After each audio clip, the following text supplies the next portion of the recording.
In U.S. Pakistan relations, it's called duplicity and betrayal. The U.S. wanted Pakistan to fight its enemies, including the Taliban and Al-Qaeda. And on the other hand, Pakistan has continually fooled the U.S., under the pretense of combating all terrorist organizations.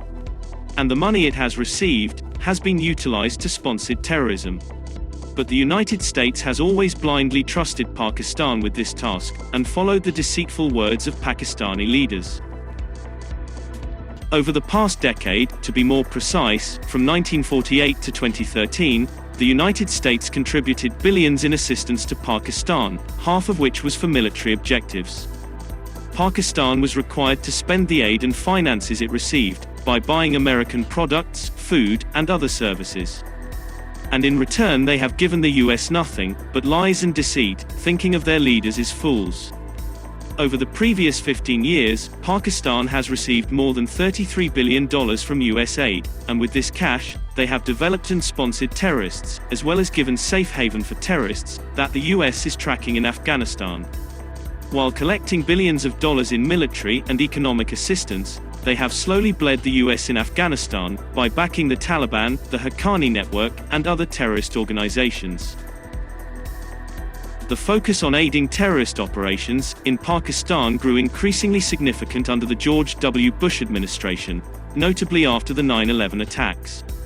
While Clinton and senior Bush had almost completely stopped military funding to Pakistan, after the demise of the Soviet Union, George Bush suddenly poured $1.74 billion into Pakistan's military aid funnel.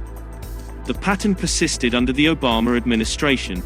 In 2010, Obama granted Pakistan $2.5 billion. Pakistanis have also benefited from coalition-supported funding.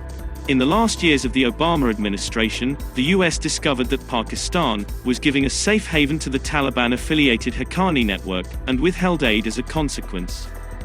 When Trump was elected as the President of the United States, he publicly condemned Pakistan for cross-border terrorism, and decided to cut off funding.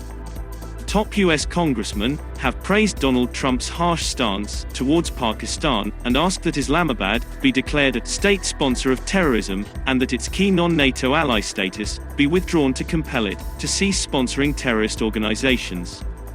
But America's attachment to Pakistan has not diminished yet. Now, the Biden administration is on a journey to reverse everything Donald Trump did to make the globe a better place. Despite the fact that Osama bin Laden was located in the Pakistani military outpost town of Abbottabad, it seems that the American government has already forgotten about the incident. Moreover, Pakistan former Prime Minister Imran Khan had called former Al-Qaeda chief Osama bin Laden the mastermind of 9/11 attacks at Martyr, while addressing the country's parliament.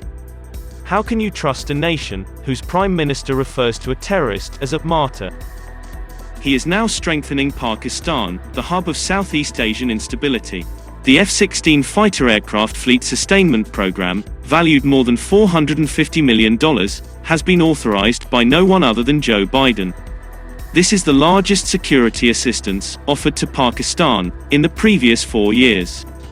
In an answer to a question, the US government official said, Pakistan's F-16 program is a key component of the larger U.S. Pakistan bilateral partnership.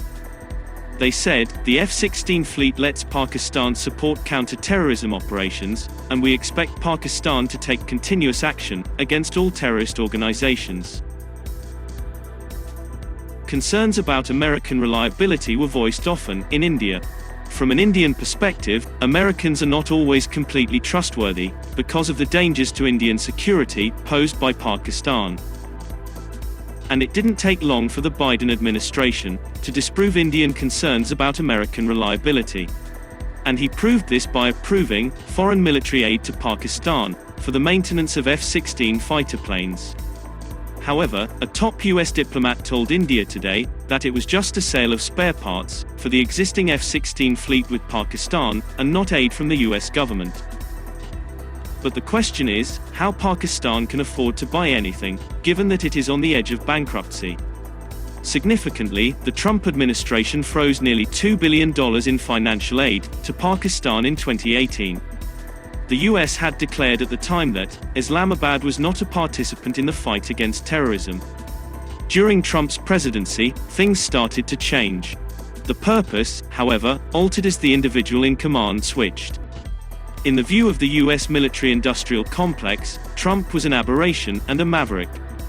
He refused to enable liberals to approve additional expenditure on crisis zones, and he refused to allow his own party's members to take on another Iraq-style mission. Trump also wanted to promote India as a trustworthy partner, because India is the only nation in the area capable of confronting China's military operations.